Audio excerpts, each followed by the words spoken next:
왕실이나 큰 재벌의 자녀가 아니라면 누구나 한 번쯤 자신의 미래에 대해 고민해 보았을 것입니다. 특히 젊은 나이에는 반드시 한번 고민을 하게 돼 있죠. 때문에 오늘은 자신이 원하는 대로 그렇게 살 수 있도록 자신의 미래를 만드는 법을 알려드리겠습니다. 자신의 미래도 만들어지는 것인데 이걸 모르면 사람들은 한평생 걱정하면서 살게 됩니다. 그래서 오늘은 여러분 자신이 여러분의 미래를 만드는 법을 알려드리겠습니다. 물론 10대 때 이 이야기를 듣고 그 핵심을 파악하면 그 사람의 인생은 보장된 인생이나 다름없겠지만 혹시 이 이야기가 어렵게 들릴 수도 있으니까 여러분이 듣고 또 들어 그 뜻을 이해하면 여러분의 자녀나 또 조카 등 젊은 사람들한테 내가 만드는 나의 미래를 알려주시기 바랍니다. 물론 내 얘기가 좀 어렵게는 들릴 수 있겠습니다만 그래도 우리가 아는 사람 가운데는 10대 때 내 이야기를 알아듣는 사람들이 있습니다. 걔네들은 거의 보장된 인생이나 다름없습니다. 우리 마음은 생각하는 자의식과 행동하는 영혼이 있습니다. 이 말은 수없이 많이 들어서 내 이야기를 듣는 분들은 수없이 많이 들어서 이제 지겨울 정도로 잘 아는 단어일 것입니다.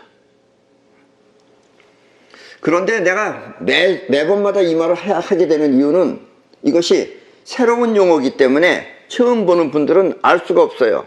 그래서 보충 설명식으로 하는 거니까 여러분들께서는 양해해 주시기 바랍니다. 그런데 이 자의식과 영혼은 막대 자석처럼 한 몸으로 이루어져 그 기능을 분명하게 알기에는 좀처럼 쉽지 않은 것입니다. 막대 자석이기 때문에 어디서 어디까지가 자의식이고 어디서 어디까지가 영혼인지 이걸 여러분들이 확실하게 알기가 그렇게 쉽지 않다라는 이야기입니다. 그러나 거듭 듣고 여러분들이 살펴보면 여러분들도 분명하게 알 수가 있습니다. 영혼이 행동하기 위해, 영혼이 움직이기 위해, 영혼이 무언가를 하기 위해 길을 찾을 때는 자의식이 여기저기 신경을 쓰며 최선을 다하지만 영혼이 원하지 않는 일은 자의식이 아무리 골똘히 생각해도 그 생각은 곧 잊어버리는 것입니다. 어저께 뭔가 골똘히 생각했는데 한 3일 전에 뭔가 골똘히 생각했는데 뭘 했더라 하는 건 여러분들의 영혼이 바라지 않았던 거예요. 그래서 잊어버린 겁니다. 아셨죠? 보통은 평소에는 자의식이 원하는 대로 영혼이 따라주는 경우가 많지만 자 지금부터 내가 오른손을 위로 올려야 되겠다. 이것이 영혼이 따라준 거예요. 이게 내 생각대로 움직인 게 아니라 영혼이 내 자의식의 생각을 따라준 겁니다. 이게 그러니까 평소에는 여러분들이 이렇게 따라주는 경우가 많지만 무술을 하는 무사는 갑자기 뒤에서 뭐가 날아오는 걸 자기가 느끼는 거예요. 보고 느끼는 것도 아닙니다. 그러면은 날아오는 화살을 피하고 또 적과 싸울 때는 생각 없이 영혼이 직접 움직이는 것입니다. 눈이 귀에 붙어 있진 않잖아요. 근데 무사는 그걸 알고서 탁 느낀다 이거예요. 이런 것은 생각 없이 영혼이 직접 움직이는 것입니다. 아셨죠? 이렇게 자의식은 생각이라는 의식 활동을 하지만 영혼은 생각 없이 움직이는 무의식인 것입니다. 영혼은 이처럼 무의식적으로 행동하기 때문에 우리가 함부로 사용할 수 없는 것입니다. 여러분들이 생각하는 건 자의식이에요. 근데 영혼이 따라줘야 되는데 평소에는 잘 안 따라준다 이런 얘기입니다. 별 볼 일 없는 건 따라주는데 꼭 중요한 건 안 따라준다 이런 얘기예요. 그러나 알고 보면 우리 인생의 주인공은 바로 영혼입니다. 여러분들의 생각이 아니고 영혼이에요. 그렇다면 어떻게 해야 영혼을 마음대로 사용할 수 있는 것일까요? 여러분이 여러분들의 영혼을 마음대로 사용할 수 있으면 여러분들은 이미 성공한 사람이나 다름없습니다. 우리 사람의 입장에서 이 세상을 보면 세상은 두 가지 세계로 이루어져 있습니다. 두 가지. 하나는 보이는 세계, 지금 여러분들이 보이는 세계, 저 바깥에 보이는 세계, 저 밤하늘에 수없이 많은 별들, 이렇게 보이는 세계이며, 또 하나는 보이지는 않으나 움직이는 세계가 바로 그것입니다. 예. 지금 이 안에도 지금 와이파이도 있고 라디오 전파도 있고 텔레비 전파도 있고 수없는 전파가 흘러다니고 있습니다. 우리는 이미 알고는 있어요, 흘러다닌다는 것을. 그러나 보이지는 않는다, 이런 얘기입니다. 이렇게 보이는 것이 있고 안 보이는 것이 있다라는 이야기입니다. 그리고 이렇게 보이는 세계를 입자의 세계라고 하며, 보이지 않고 움직이는 세계를 파동의 세계라고 합니다. 예, 입자와 파동. 지금 여러분이 보고 있는 이 현실은 입자가 만들어낸 세상이며, 눈에 보이는 것들은 다 입자들이 뭉쳐서 만들어진 거예요. 입자가 만들어낸 세상이며, 또 보이지 않고 작용하는 여러분의 생각은 전파가 있듯이 여러분들의 생각도 보이지 않는 거예요. 몸은 보이죠. 몸은 보이지만 보이지 않고 작용하는 여러분의 생각은 바로 보이지 않게 작용하는 파동의 세계인 것입니다. 예, 그 여러분들의 생각도 파동의 세계입니다. 여러분들의 몸은 입자의 세계지만 여러분들의 생각은 파동의 세계다라는 이야기입니다. 그리고 이렇게 보이는 세상은 보이지 않게 작용하는 파동에 의해 만들어지는 것입니다. 예. 여러분들 밤에 저 남산 꼭대기에 올라가서 서울 시내를 내려다보세요. 그게 다 누군가의 생각에 의해서 만들어진 겁니다. 그게 저절로 만들어진 것이 아니라. 수많은 건축물 또한 누군가의 생각에서 만들어진 것이며, 또 갖가지 물건들 또한 누군가의 머리에서 생각해낸 물건들입니다. 예, 이 마이크도 그렇고 저 텔레비도 그렇고 모든 것이 전부 다 누군가 머리에서 생각해낸 것이 만들어진 것입니다. 때문에 보이는 현실은 이렇게 보이지 않는 여러분의 생각에 의해 이루어지는 것입니다. 이 보이는 세계는 여러분들의 생각에 의해서 이루어지는 것이다 라는 이야기입니다. 사자나 호랑이가 다른 짐승을 잡을 때는, 잡아먹죠. 잡을 때는 덮어놓고 잡는 게 아니라 먼저 살핍니다. 살피고 또 살피면서 그것을 잡기 위한 계산이 분명할 때, 뭔가 계산이 분명할 때 그때 비로소 잡기 위해 뜁니다. 덮어놓고 뛰는 게 아니에요. 살핍니다. 먼저. 아, 저게 어떤 속도로 어떤 식으로 달리는구나, 힘이 어느 정도구나, 이런 걸 살피고, 그리고 계산이 분명할 때 그때 잡기 위해서 뜁니다. 만약 잡기 위한 계산이 파악되지 않으면 계속해서 살피며 잡기 위한 계산이 분명할 때까지 기다립니다. 그래서 사자나 호랑이에요. 물론 어렸을 때는 그게 미숙해서 계산이 안 쓰고 가는 경우도 있긴 있어요. 어렸을 때는. 그러나 벌써 이제 능숙하면은 계산이 벌써 탁 되는 겁니다. 이 말은 쉽게 표현하면 먼저 잡고 난 뒤에 쫓아간다는 뜻입니다. 말을 잘 이해하세요. 먼저 잡고 난 뒤에 쫓아간다는 뜻입니다. 마음이 잡고 난 뒤에, 그리고 몸이 쫓아간다는 뜻입니다. 바꿔 말하면 마음이 잡고 난 뒤에 몸이 쫓아가는 것입니다. 이렇게 먼저 잡지 않고 뒤따라가면, 잡기 위해서 뒤따라가면 그때는 쫓다가 놓쳐버리는 것입니다. 한 번 이렇게 짐승들이 한 번에 가서 잡을 수 있는 것은 미리 다 계산해 놓고 저 정도 힘이구나, 저렇게 가는구나, 이걸 알고 그리고선 쫓아갔기 때문에 잡을 수 있는 거예요. 앞질러 가고. 그리고 이와 같은 계산은 우리 인간은 이와 같은 계산을 어려울 때, 고난한 시절에 힘든 일이 있을 때, 그때 그 어려울 때 그 고난을 통해서 습득할 수 있습니다. 왜냐하면 그 계산에서 쫓아가는 게 영혼이기 때문에, 영혼이 계산하는 걸 여러분들이 모르기 때문에 그래요. 생각으로 계산하는 게 아니고. 그 영혼이 계산하는 걸 알려면은 여러분들이 어려운 일을 한두 번 경험을 해봐야 됩니다.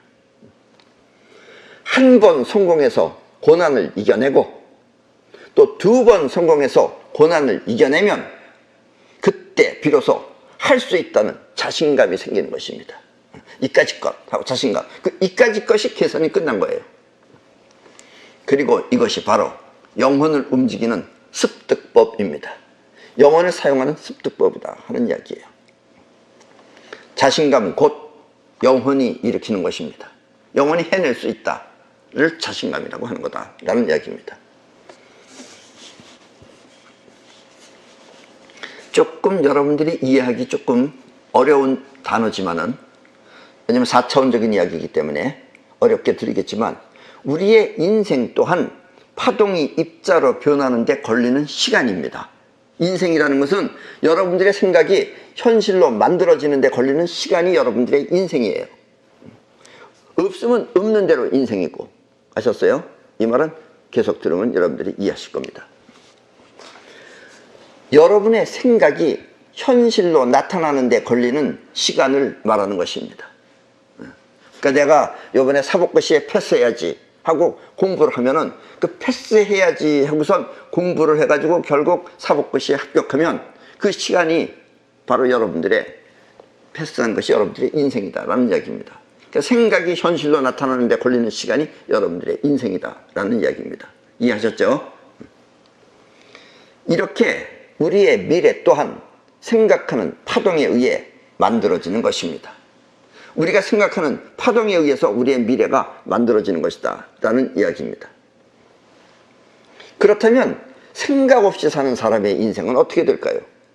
사법고시에 합격하겠다고 하는 사람은 사법고시에 합격할 수 있는데, 그런 것도 아무것도 없는 사람의 인생은 어떻게 되는 것일까요? 없는 사람도 많죠. 그냥 빌빌 도는 사람들. 우리가 인생을 살아가는 방법은 두 가지가 있습니다. 인생을 살아가는 방법이에요. 하나는 원하는 생각이 현실로 되는 것과, 또 하나는 삶의 지혜처럼 살아가는 운영법이 바로 그것입니다. 이 살아가는 운영법은 배워야 돼요. 그러나 생각이 현실로 되는 것은 꼭 배운다고 되는 건 아니에요. 오늘도 내가 가르쳐는 주지만 그거는 배웠다고 되는 것은 아니다라는 이야기입니다. 그러나 운영법은 여러분들이 배워서 그대로 실천만 하면 누구나 다 운영할 수 있다는 얘기예요. 여기서 원하는 생각이 현실로 된다는 것은 지금 여러분이 사는 환경을 말하는 것이고, 왜냐면 여러분들의 지금 현재 환경이 여러분들이 원해서 된 거다 이런 얘기예요. 난 이런 거 원하지 않았는데, 그건 없었기 때문에 그러는 거예요. 원한 게 없으면 그냥 그렇게 되는 거예요. 근데 원했기 때문에 그래도 그렇게 되는 거다 이런 얘기입니다. 아셨어요? 또 사는 지혜라는 것은, 이 운영법이라는 것은 그 환경을 유지하고 관리하는 그런 운영을 말하는 것입니다. 그래서 되게끔 하는 것과 운영하는 것이 인생의 가장 중요한 것이다라는 얘기예요. 그게 우리가 살아가는 방법 두 가지다라는 이야기입니다. 운영은 배워서 알 수 있는 것이지만, 원하는 생각을 현실로 만드는 것은 배움보다, 배웠다고 하기보다도 차라리 터득해야 하는 과제인 것입니다. 그래서 오늘 여러분들이 원하는 생각을 현실로 만드는 그것을 터득하기 위한 방법을 알려드리겠다라는 이야기입니다. 아셨죠? 우리의 영혼은 무의식적으로 활동을 합니다. 생각해서 하는 게 아니고 무의식적으로 하는 거예요. 때문에 행동 또한 무의식이지만, 우리가 하는 행동이 무의식이에요. 무의식이지만 자의식의 꿈이, 자의식이 원하는 꿈을 영혼에다가 각인을 시키면, 영혼 안에다가 그 꿈을 메모리를 시키면 영혼은 그 각인된 내용을 무의식적으로 현실에 끌어옵니다. 예, 무의식적으로. 그리고 대체로 여러분들이 그 각인시키는 방법은 반복하면 각인이 돼요, 그것이. 그래서 가수들이, 슬픈 노래를 부르는 가수들이 일찍 죽는 이유는 자기가 그렇게 슬픔을 맞이했기 때문에 그러는 거예요. 낙엽 따라 가버린 사람. 그런 거라면은 갑자기 낙엽 따라 죽습니다. 가을에. 그게 엘비스 프레슬리예요. 우리나라의 가수 차중락이라고 하는 가수가 그걸 번역해서 불렀어요. 그 차중락이도 젊은 시절에 일찍 죽었어요. 낙엽 따라 가버렸어요. 그걸 자꾸 무의식 안에다가 여러분들 영혼에다 각인시키면 여러분들의 영혼은 무의식적으로 그와 같은 현실을 불러온다는 이야기입니다. 그래서 가수들도 함부로 노래를 부르면 안 돼요. 쨍한 해뜰날 하면은 해뜰날 옵니다. 송대가리처럼. 그래서 여러분들이 반드시 노래도 미래를 봐가면서 미래에 가는 걸 생각해서 노래를 불러야지 덮어놓고 노래를 부르면 안 된다, 이런 얘기입니다. 이렇게 영혼이 각인된 내용을 현실에 끌어오는 힘을, 그거를 사이파워라고 합니다. 여러분들의 영혼에 각인된 내용을 현실에 끌어오는 그 힘을 사이파워라고 합니다. 무의식적으로 끌어옵니다. 사이파워는 곧 영혼이 현실에 창조하는 힘입니다. 여러분들의 영혼이 여러분들의 현실에 창조하는 힘을 바로 사이파워라고 합니다. 문제는 여러분의 꿈을 어떻게 영혼에 각인시키느냐가 중요한 것입니다. 앞에서 사자나 호랑이가 짐승을 잡을 때는 미리 살피고 충분히 잡을 수 있는 속도나 힘을 계산해서 쫓아간다고 하였습니다. 그러나 계산이 서지 않은 상태에서 쫓아가면 그때는 대부분 잡지 못하고 놓쳐버리는 것입니다. 그래서 계산이 서야지 되는 거예요. 이 계산이 서는 것, 이것이 여러분들의 미래를 만들어내는 비밀이다라는 이야기입니다. 생각이라는 파장이 현실에 나타나는 꿈이라면, 여러분들의 생각이라는 파장이 여러분들의 현실에 나타나는 꿈이라면, 꿈이 없는 사람은 현실 자체가 바로 걱정입니다. 꿈이 있으면 꿈을 위해서 살기 때문에 현실의 어려움이 어려움으로 안 느껴져요. 그런데 꿈이 없는 사람은 현실 자체가 바로 걱정입니다. 먹고 사는 것도 걱정이고 전기세 내는 것도 걱정이고 다 걱정이에요. 이렇게 꿈이 없이 미래를 걱정하면 그 걱정은 영혼에 각인이 되어 영혼은 걱정될 현실을 자꾸 만들어냅니다. 그래서 걱정하는 사람은 걱정이 많아져요. 난 왜 이렇게 걱정이 많은지 모르겠어. 무슨 한심하게 이 땅을 치면서 우는 사람들은 본인이 만들어낸 거예요. 그게. 어쩌다가 취직을 해도 또 금방 그만둘 일이 생기고, 그러면 다시 걱정이 되어 잠을 이루지 못하고 불면증에 시달리며, 걱정하느라고 불면증 걸린 거예요. 불면증도 아니에요, 사실은. 또 다시 걱정을 하는 것입니다. 불면증에 걸렸다는 자체가 거기 이미 걱정하고 있다는 자체예요. 그러면 사람들은 자신의 영혼이 걱정을 만들어낸다는 사실을 모른 채 자꾸 그만두게 된 이유만을 따지는 것입니다. 본인이 그런 영혼이 그렇게 만들어내는 걸 모르고 자꾸 무엇가 하면서 자의식적으로만 생각하는 거예요. 왜 내가 그랬을까? 왜 내가 그만뒀을까? 왜 그만두는 일이 벌어졌을까? 이런 걸 생각해낸다 이거예요. 그건 여러분들의 영혼이 무의식적으로 한 거다라는 이야기입니다. 그래서 영혼은 여러분의 생각과 상관없이 무의식적으로 활동한다고 한 것입니다. 이게 아주 중요한 말입니다. 여러분들의 영혼은 여러분의 자의식과 상관없이 무의식적으로 자기 할 일을 합니다. 단지 여러분들이 원하는 것을 영혼 속 안에다 각인만 시켜놓으면 말입니다. 이렇게 현실을 걱정하며 사는 삶을 수동역이라고 합니다. 수동이라는 건 수동, 받는다 이거예요. 역이라는 건 변한다는 뜻입니다. 역이라는 것이. 그래서 수동역, 현실을 걱정하며 사는 삶을 수동역이라고 합니다. 상황 때문에 어쩔 수 없이 걱정하며 사는 것입니다. 그러니까 상황이 나한테 걱정을 준다 이거예요. 그래서 그런 걸 수동력이라고 합니다. 왜냐하면 현실이 나한테 준다 이런 얘기예요. 현실이 여러분의 마음에 영향을 끼치는 것입니다. 그래서 수동력이에요. 영향을 받는다 이거예요. 그래서 수동력이라고 합니다. 다시 말하면 현실이 여러분의 인생을 바꿔놓는다는 뜻입니다. 아셨죠? 그러니까 대부분의 걱정 많이 하는 사람들은 수동력으로 살기 때문에 그렇습니다. 때문에 여러분의 인생은 능동력으로 개척해야 합니다. 능동력. 내가 능동적으로 하면은 바뀐다 이거예요. 뭐가? 세상이. 능동력이란 여러분이 원하는 대로 그렇게 세상을 바꾼다는 뜻입니다. 우리 이 동네도 내가 맨 처음에 이사 왔을 때는 지저분했어요. 난 지저분한 걸 싫어해요. 그래서 내가 이 동네가 깨끗해진다고 생각했어요. 그러더니 갑자기 앞에 있는 그 지저분한 연립주택 다 치워버리고 길도 넓어지고 지금은 깨끗해졌습니다. 내가 바라는 대로 이렇게 되는 거다 이런 얘기예요. 말만 들어서는 여러분들이 뭐 어쩌다 그렇게 된 거 아니야? 이렇게 생각하는 분들도 있어요. 그러나 절대로 그렇지 않습니다. 그리고 사이퍼는 위대한 겁니다. 정말 지구 자체를 전부 다 바꿀 수도 있어요. 아셨어요? 자신의 영혼이 원하는 대로 그렇게 만드는 것입니다. 수동력이 현실이 여러분을 바꾸는 것이라면, 수동력이라는 것이 현실이 여러분을 바꾸는 것이라면, 능동력은 여러분이 세상을 바꾸는 것입니다. 때문에 어린 10대 때부터 원하면 뭐든지 이루어진다는 믿음이 생기면 그 아이는 이미 능동력을 터득한 것입니다. 그리고 능동력을 터득하면 그 사람의 인생은 뭐 거의 보장된 거랑 다름없다 이거죠. 원하는 대로 되니까. 아셨어요? 나는 4살 때 김포라고 하는 시골에 살았습니다. 김포가 여기서 한 1시간 반 정도 가면 김포라는 데가 나오는데 거기 살았어요.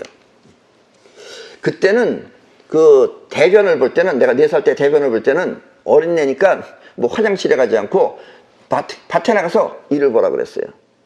그래서 내가 밭에 나가서 일을 보면 이 쭈그리고 앉아서 이제 오줌을 누잖아요, 먼저. 그러면은 바닥에 여러 가지 또 벌레들이 있는 걸 이제 지켜봅니다. 오줌 누면서. 심심하니까. 그 지켜보면 내가 오줌 누었잖아요.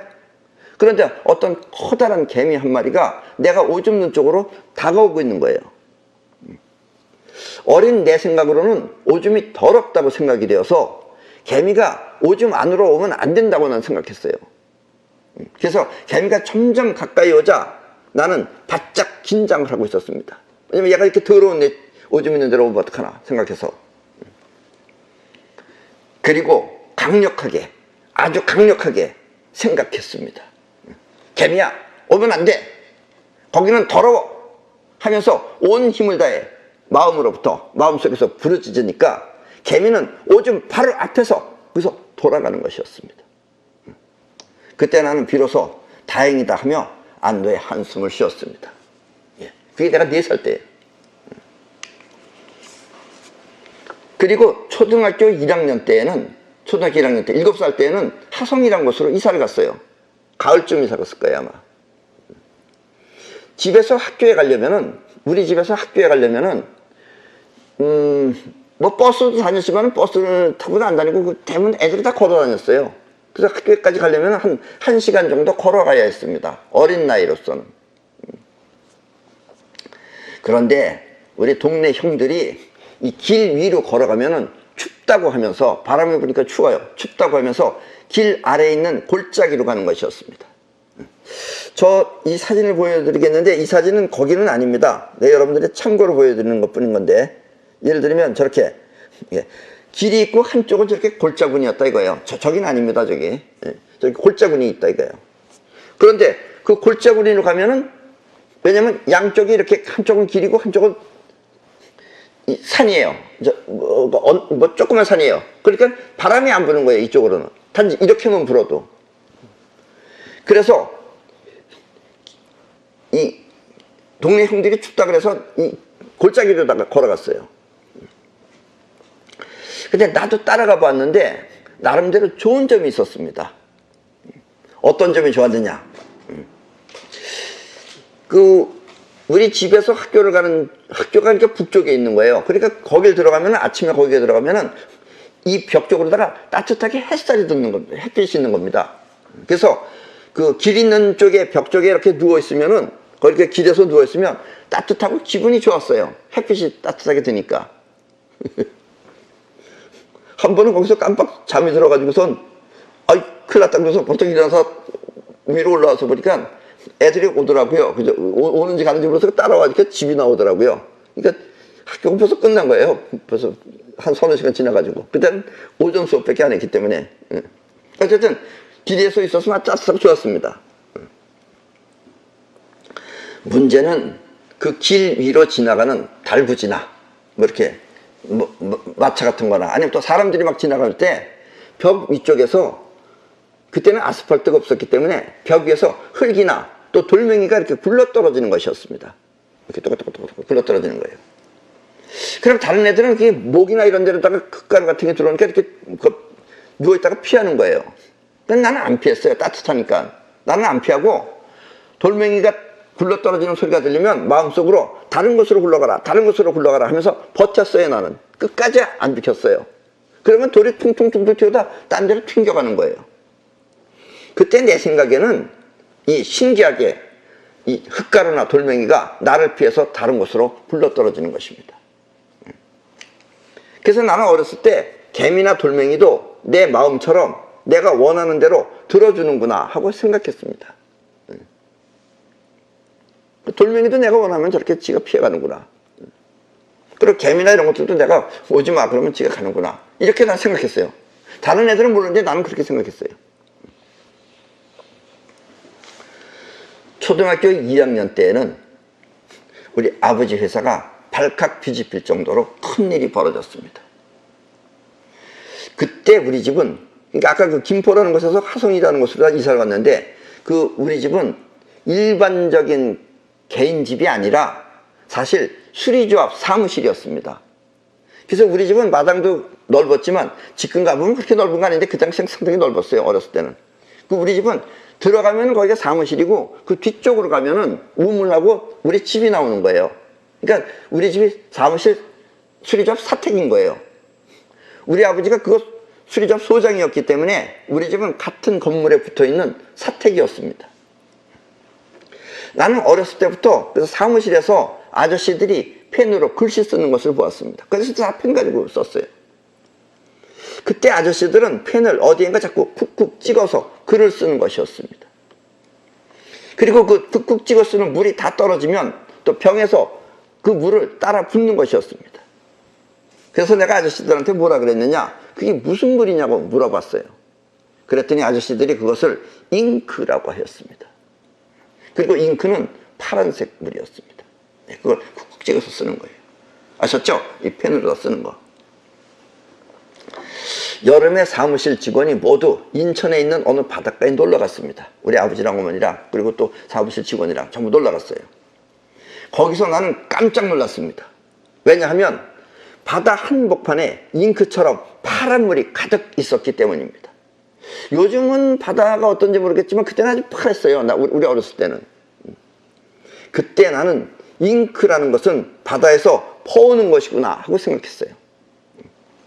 그리고 어른들이 술을 마시고 노는 틈을 타서 나는 바가지 하나를 들고, 커다란 바가지 하나 들고 조그마한 배가 있는 곳에 갔습니다. 거기가 이 노 짓는 배 있잖아요. 우리가 타는 거. 그 배가 하나 있었어요. 노는 없었어요. 그 배가 거기 있었어요. 거기 줄에 매 있었어요. 나는 그 배가 묶여있는 끈을 풀어서 얼른 배 안에 들어가서 앉았어요. 거기를. 앉았더니까 배가 출렁출렁 거리다가 결국 바다 깊은 곳으로 점점 흘러 들어가는 것이었습니다. 그래서 바다 안으로 점점 들어가는 거예요. 배가. 노는 없는데 지가 흘러가는 거예요. 그때 나는 바가지로 푸른 물을 떠보았습니다. 그런데 눈으로 볼 때는 분명히 푸른색이었는데 뜨고 나면 보통 물처럼 색깔이 없는 것입니다. 뜨고 나면 파란색이 아니에요. 근데 보면 파란색이에요. 나는 왜 그런가 하며 골똘히 생각하느라고 무서운 줄도 모르고 그대로 앉아 있었습니다. 그러다가 문득 부모님이 계시는 곳이 멀리 떨어져 있다는 것을 알았습니다. 사람들이 조그맣게 보이는 거예요. 그때 나는 불현듯 돌아가야 한다 하고 생각했습니다.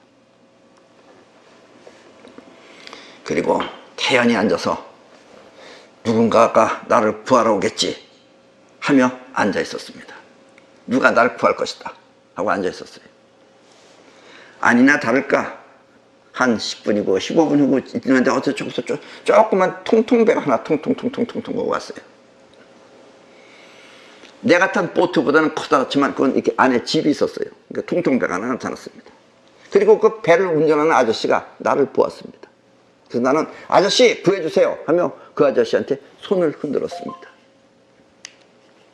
아저씨는 가까이 오지 않고 조금 떨어진 곳에서 줄을 나한테 던져줬어요. 줄을 던져주면서 그 보트에다 묶으라고 잘 알려줬습니다. 한 번 더 묶어라, 잡아당겨라 하면서 알려줬어요.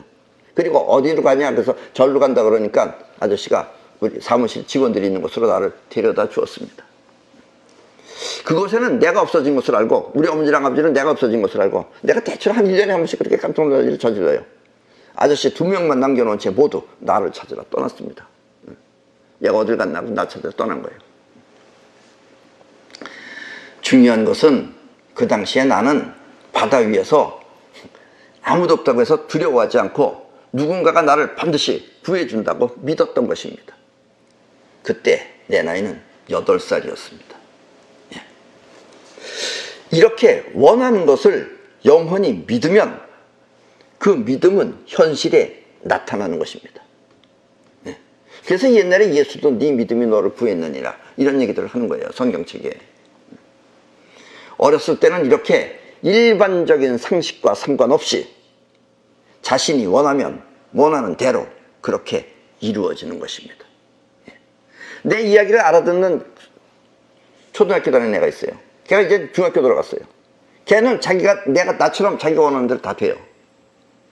그건 뭐냐면 어렸을 때부터 미리 그렇게 된다고 믿었기 때문에 그래요. 그러니까 여러분들도 가능한 어린 애들한테 가르쳐 주시는 것이 좋습니다. 근데 받아들이는 애가 있고 안 받아들이는 애가 있죠. 어른도 안 받아들이는데 애들이 받아들이기가 쉽겠어요. 이것을 모르고 어른이 되면 어른은 된다는 믿음보다 안 된다는 불신이 더 많이 작용하게 됩니다. 지금 여러분들도 한번 스스로 반성해 보세요. 뒤돌아보세요. 내가 몇 회 전에 강의에서도 말했지만 사람은 무거워서 날 수 없다고 생각하면 날겠다는 생각은 어리석은 생각이 되고 맙니다. 우리 어렸을 때만 해도 그랬어요. 공기보다 무거운 건 날 수 없다 그랬어요. 그러니까 에디슨 시절에는 공기보다 무거운 것은 뜰 수 없다고 생각했다 이거예요.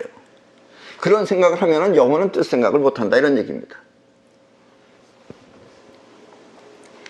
또 여러분이 원하면 원하는 대로 모두 될 수 있는데 지금도 마찬가지예요. 여러분이 원하면 원하는 대로 다 될 수 있어요. 될 수 있는데 설마 내가 그렇게 될 수 있을까 하고 스스로 부정을 하면 여러분들의 영혼은 작동하지 않아 결코 될 수 없는 것입니다.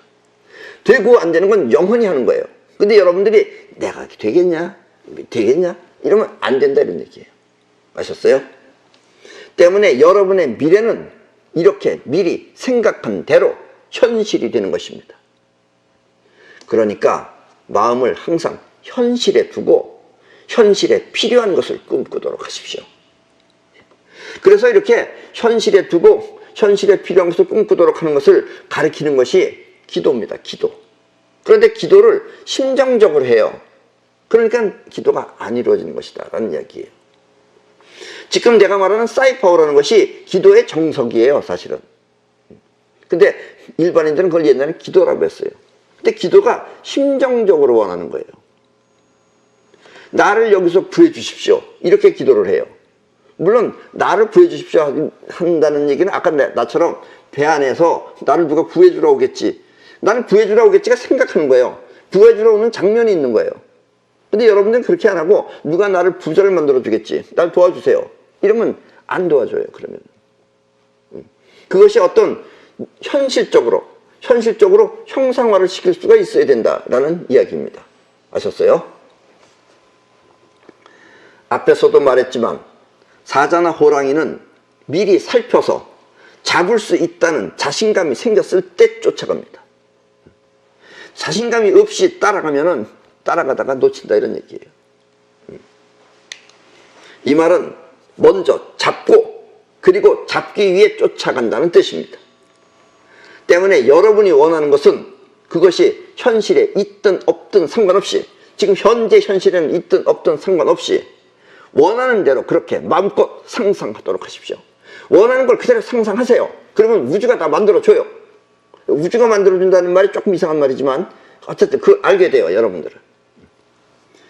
그리고 그 상상이 점점 또렷해서, 이제 여러분들이 상상하다 보면 점점 또렷해집니다, 그게. 그렇게 이때 이제 이게 각인시키는 방법이에요. 점점 또렷해져서 마치 실물처럼 눈앞에 있듯이 그렇게 되면, 생각이지만 생각 안에서 눈앞에 있듯이 그렇게 되면, 여러분이 원하는 것이 눈앞에 있듯이 상상 속에서 그렇게 되면, 그때 여러분의 기분은 상상 속에서 행복할 것입니다. 원하는 것이 이루어졌으니까, 생각 안에서는. 이미 여러분은 원하는 것과 함께 있어서 즐거운 것입니다. 여러분들의 표정이 밝아지게 돼요. 그러면 그 행복한 꿈은 영혼 속에 각인이 됩니다. 그리고 살다가 보면은 언젠가 자신이 꿈꾸었던 그 상상이 현실에 나타날 것입니다. 처음에는 깜짝 놀라요. 아, 내가 이거 어디서 보던 것 같은데, 옛날에 내가 뭘 했던 건데, 그거 나타난다 이거예요. 처음에는 깜짝 놀라 너무나 경이로울 것입니다. 이것은 여러분의 영혼이 사이파워를 통해 그 꿈을 현실에 끌어온 것입니다. 그리고 이것이 바로 미래를 만드는 법입니다. 아셨어요? 네, 그러니까 상상을 해야 돼요. 현실적으로 상상을 해야 돼요. 그 현실이 나타나는 거예요. 여러분들의 파장이 그걸 끌어오는 거예요. 아셨어요? 원했던 꿈은 그것이 그 시대에 없더라도 반드시 나중에 나타납니다. 때문에 미래는 이미 그때 만들어진 것입니다. 여러분들이 꿈꿀 때 이미 만들어진 거예요. 파동의 세계에서는 만들어진 거예요. 단지 그것이 현실화되는 것이 시간이 걸리는 것뿐입니다. 왜 시간이 걸리느냐? 그것이 현실화되려면 사회 전체가 변화해야 하기 때문에 10년이고 20년이고 걸릴 수 있는 것입니다. 예. 나는 어렸을 때, 아까도 얘기했지만 우리가 김포로 갔을 때, 그때는 우리 아버지가 집을 지었어요. 근데 우리 아버지는 이상하게 지붕이 없는 집을 집니다. 옛날에 그걸 슬라브 집이라고 그랬어요. 그리고 내가 그 지화집 같은 걸 싫어해요. 나는 우리 한식집을 싫어합니다. 답답해요, 그건. 그래서 나는 옛날에 내 어렸을 때는, 젊었을 때는 나는 그 유럽식 집을 나는 좋아했어요. 그리고 내가 30대, 40대 때는 그 유럽식 집을 갖길 원했어요. 그런데 그때는 없었어요, 그게. 지금 내가 살고 있는 집이 유럽식 집입니다. 로스차일드네 집하고 비슷하게 생겼어요. 그때는 우리나라에 그런 게 없었어요. 근데 10년이고 20년이고 지나니까 그런 것이 생겼다 이거예요. 그러니까 금방은 안 이루어집니다. 그게 왜냐면 사회 전체가 다 그렇게 변해야 되기 때문에. 그래서 10년이고 20년이고 걸릴 수 있습니다. 때문에 여러분이 말년에 행복하기 위해서는 최소한 30대나 아니면 40대 때 분명한 꿈이 있어야 합니다. 그 꿈이 분명해야지 여러분들이 말년이 여러분들이 원하는 대로 이루어진다라는 이야기예요. 젊었을 때도 마찬가지입니다. 원하는 대로 이루어지지만 최종적으로 여러분들이 원하는 것은 한 10년이고 20년 후에 나타난다라는 이야기입니다. 그리고 살아가는 운영법, 아까도 얘기했죠. 원하는 것이 이루어지는 것하고 운영법이 필요하다고. 그 운영법은 젊었을 때부터, 이건 젊었을 때부터 몸에 배야 돼요. 젊었을 때부터 차근차근 우주의 황금률을 지켜서, 우주의 황금률이 뭐예요? 저축 70%, 활동비 30%를 유지해야 합니다. 처음에는 활동비가 더 많을 수밖에 없죠. 왜냐면 저축할 저기가 없어요. 조금 버니까. 그러나 어쨌든 저축 70%, 활동비 30%를 머릿속에다 집어넣고 그걸 만들려고 자꾸 노력을 해야 돼요. 그래서 어느 정도 한 1년이고 2년이고 3년이고 지나면은 70%와 30%로 딱 충분히 살 수 있게 됩니다. 그리고 말년에는 자신의 저축자금, 그렇게 저축해놓은 70%, 이 70%는 현금이 아니라도 돼요. 부동산도 돼요.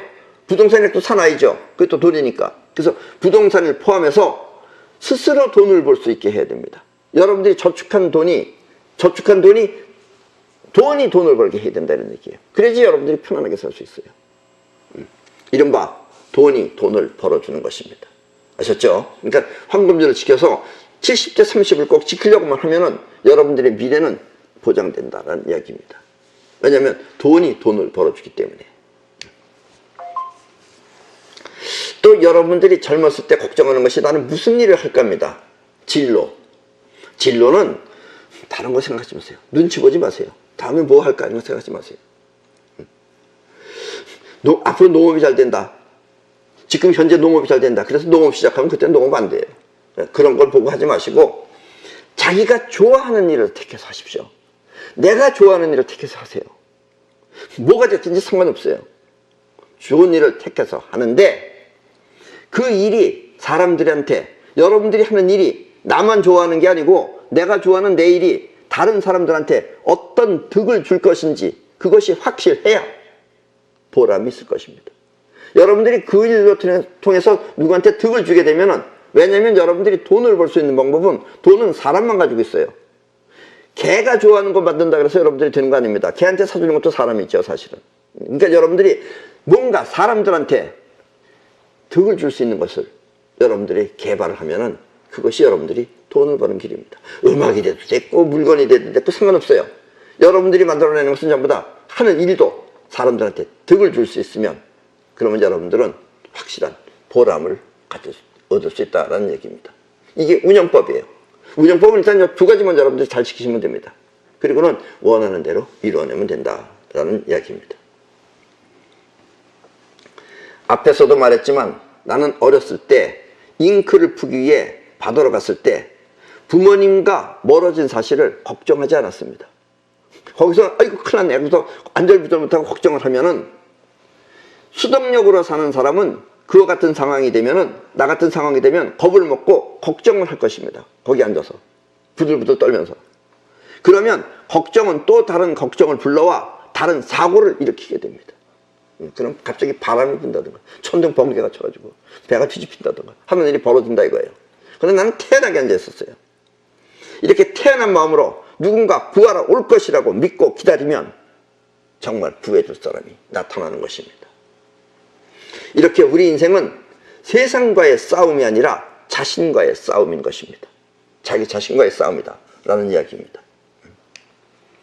영혼이 자의식의 걱정을 물리치는 것을 큰일 났냐고 하는 건 자의식이에요. 이 걱정을 물리치는 것을 영혼이 자의식의 걱정을 물리치는 것을 노따리 정신 혹은 온리서의 긍지라고 합니다. 이 노따리라는 것은 고려시대 때 공민왕이 홍건적의 난을 피해 안동으로 피난 갔을 때 그곳 주민들이 왕비인 노국대장공주 그 공민왕의 와이프 왕비가 중국에서 온 여자였어요. 그래서 그 여자 이름이 노국대장공주인데 그 공주가 걸어서 냇물을 건너는 것이 안타까워. 그럼 이제 신발 다 벗고선 내 걸 걸어가야 되잖아요. 그래서 그곳 주민들이 모두 등을 대고 엎드려서 인교를 만들어 사람 다리를 만들어서 건너게 한 것을 기념하기 위한 놀이입니다. 지금도 하고 있어요. 네, 저게 바로 노따리 놀이입니다. 저기 밟기. 네. 자, 요즘은 저렇게 하지만 옛날에는 이제 저런 식으로 했습니다. 이렇게.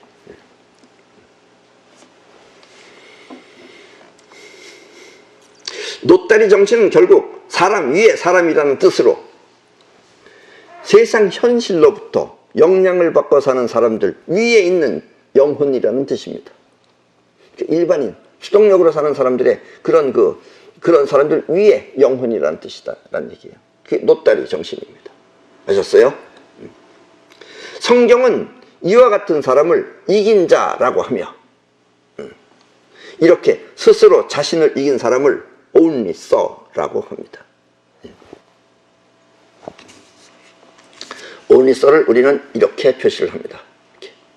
저 고양이들도 이렇게 only saw, only saw예요. only saw는 곧 세상으로부터 영향을 받지 않는 유일한 사람이라는 뜻입니다. 그리고 우리는 이런 정신을 only saw의 긍지라고 합니다. 오늘 이 강의를 들으신 분들은 모두 온리서의 긍지를 살려 이 나라, 이 지구를 지키도록 사이퍼를 하시기 바랍니다. 물론 개인적으로도 원하는 것 모두를 이루어 건강하고 행복한 삶을 사시기 바랍니다. 그리고 온리서의 긍지는 세상으로부터 영향을 받지 않는 자신만의 세계이기 때문에 스스로 자신의 인생을 부족함 없이 즐겁게 사시기 바랍니다. 아셨죠? 예. 그럼 오늘 강의는 이것으로 모두 마치겠습니다.